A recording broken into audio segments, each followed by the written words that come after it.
আসসালামু আলাইকুম। হ্যাঁ, জি। হ্যালো। হ্যাঁ, জি। হ্যালো? হ্যালো। হ্যাঁ, জি। কি বরকত বকিল বলছিলেন? জি। ও, সরোয়ার সাহেব আপনার কি হয়? আমার আব্বা। ও, আচ্ছা, আচ্ছা। ওই আপনার আব্বা এই নাম্বারটা দিছিল, বুঝছেন? জি। তো আমি একটা জমি ওই যে মিউটেশন করতে দিছিলাম অনেক আগে। আহ, তো বলো যে আমার ছেলের সাথে জানি যোগাযোগ করি আর কি, আপনার সাথে যোগাযোগ করি জানি। কি নামে? ওইটা হচ্ছে চর চাপ্তা 29 শতাংশ একটা জায়গা। স্যার। চর চাপ্তা আর একটা 29 শতাংশ একটা জায়গা আছে দেন। হুম। হুম।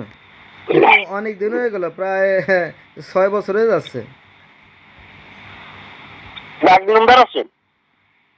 আহ, দাগ নাম্বার তো মনে নাই আমার এই মুহূর্তে।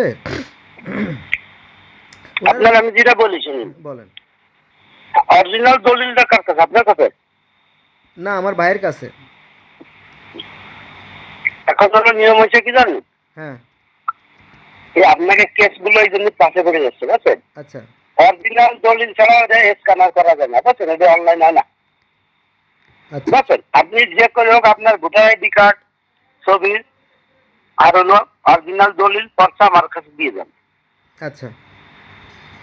আমি আপনাকে করে দিতে পারি, না, সমস্যা নেই। ওটা আগে করাই আছে, ওটা নাকি মানে হয়ে যাবে এরকম একটা ব্যবস্থা, ঠিক আছে? ওটা, করা রয়েছে। হ্যাঁ, ওটা অলরেডি করা হয়ে গেছে, 6 বছর হয়ে গেছে না? হুম। বুঝছেন, 6 বছর আগে ওটা করা আছে অলরেডি, মানে হয়ে যাবে আর কি। এটা একটু দয়া করে দেখেন আপনি। তো ডাক নাম্বারটা দিলে হলো ভালো হতো। ওই বিহারের ডাকটা। আপনার আব্বার কাছে আছে, উনি চেনে, ভালো করে চেনে, হ্যাঁ, ভালো করে চেনে উনি। একটু দেখেন না, জি জি। আচ্ছা। একটু দেখেন, একটু দেখেন। উনি আমার নাম্বার দিছিল, বললো যে আমার ছেলের সাথে যোগাযোগ জানি আমি করি, ঠিক আছে? জি জি। আচ্ছা। আচ্ছা, আচ্ছা, ভালো থাকেন। আচ্ছা, আচ্ছা।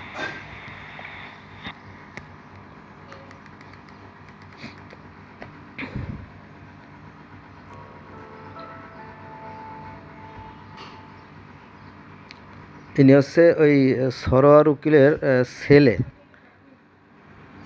রবিউল উকিল। তো আহ, এইভাবে মানে বাপে কলে এক কথা, ছেলে এক কথা, ওনারা আমি পরিচয় দেন, এই নাম্বারটা ওনারা অনেক আগে দিছে আর কি। এই আর কি দুনিয়ার অবস্থা, বুঝছেন, এইটা আর কি। তো মানুষের ভিতরে যে শয়তান বাস করে, এই জিনিসটা আপনি বুঝতে পারবেন না। বেশিরভাগ লোক দেখবেন একেবারে, কি আর বলবো, হ্যাঁ, অধিকাংশ মানুষই, হ্যাঁ, শয়তানের আঁকড়া আর কি। আহ, আহ, হয়রানি করে যাচ্ছে আর কি।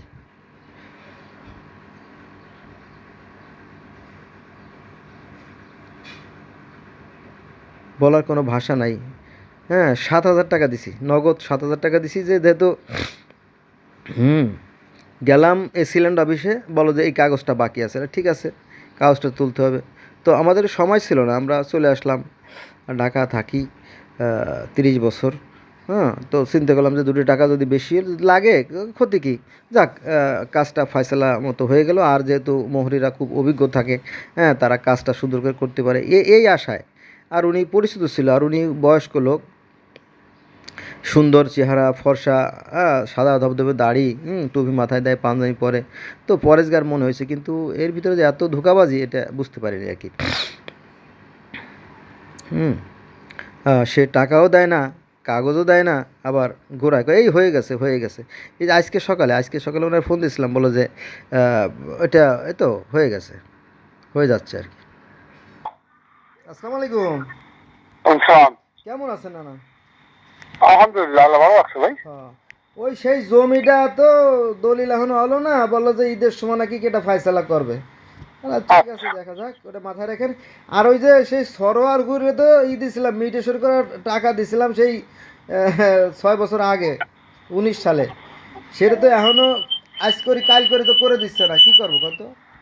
ঠিক আছে। ওই যে সরোয়ার মোহরি, সরোয়ার। আরে বেটা ভাই, আচ্ছা বাড়ি আছে তোমার সেই কাগজপাতি কোয়ানে? কোনটা ওই যে, তোমার অরিজিনাল কাগজ তোমার কাছে আছে? কোনটা ওই যে ওই জমির? হ্যাঁ, ওই যে মেডিসিন করতে দেখছো। ওটা তো এটা ওই সরোয়ার মোহরে দিছি। আরে সে তো ফটোকপি দিয়া সব। হ্যাঁ, হ্যাঁ, অরিজিনালটা, হ্যাঁ। অরিজিনালটা আছে। তা এই যে সময়গুলো নিয়ে এসো, আচ্ছা এই যে সময় আছে এগুলো নিয়ে এসো। আচ্ছা ভাই। আচ্ছা আচ্ছা।